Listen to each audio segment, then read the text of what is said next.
নমস্কার, আমি Tanushree Mitrapal, reiki master teacher. আজকে আমি যে বিষয় নিয়ে আলোচনা করব সেটা হচ্ছে কর্কট কালসর্পদোষ।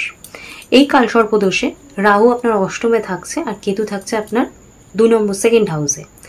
এক্ষেত্রে আপনার মধ্যে যে প্রবলেমগুলো হতে পারে সেটা হচ্ছে আপনি নেশাগ্রস্ত হয়ে পড়তে পারেন, এবং এটাই মেন হয় যে আপনি নেশাগ্রস্ত হয়ে পড়ছেন এবং আপনি নেশা করে বা নেশা করার আগে বা পরেও আপনি খুব মুখে খুব অশ্লীল ভাষা আপনি প্রয়োগ করছেন, অর্থাৎ আপনি কোনোভাবেই নিজের ভাষাকে কন্ট্রোল করতে পারছেন না, তার সাথে সাথে আপনি নেশাকেও কন্ট্রোল করতে পারছেন না।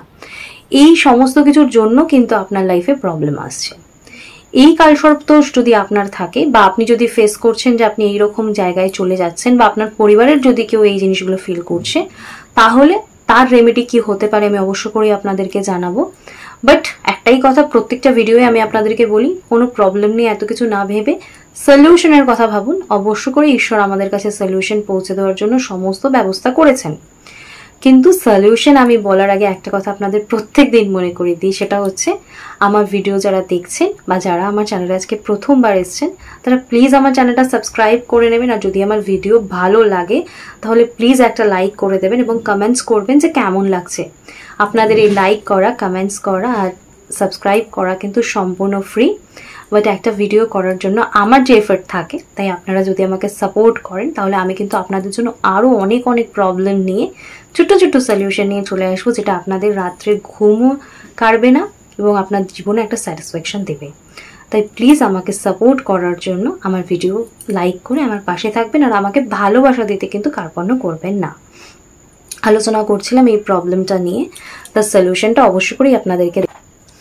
এক্ষেত্রে একটাই কথা বলবো যে যিনি এইরকম মানে স্টেজে রয়েছে সে যদি নিজে না করতে পারে, বাড়ির অন্য কেউ রেমেডি করতে পারেন। সেটা হচ্ছে বাড়ির যে মেন ডোর, সেই ডোরে আপনারা একটা অষ্টধাতুর একটা স্বস্তিক চিহ্ন লাগাবেন একদম মাঝখানে। তার দুপাশে দুটো মেটেলের দুটো সাপের চিহ্ন, মানে সাপের দুটো মেটেলের রূপ নেবেন, নিয়ে সেটা লাগাবেন। এতে কি হবে, আপনার যে এই যে প্রকোপ বা ভয়াবহতা সেটা কিন্তু অনেকটা কেটে যাবে।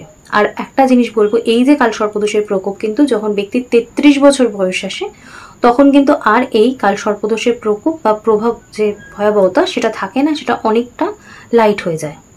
তাই যারা 33 বছরের মধ্যে রয়েছেন এবং এই প্রবলেমে রয়েছেন তাদেরই কিন্তু কালসর্পদোষের জন্য এই প্রবলেমটা হচ্ছে।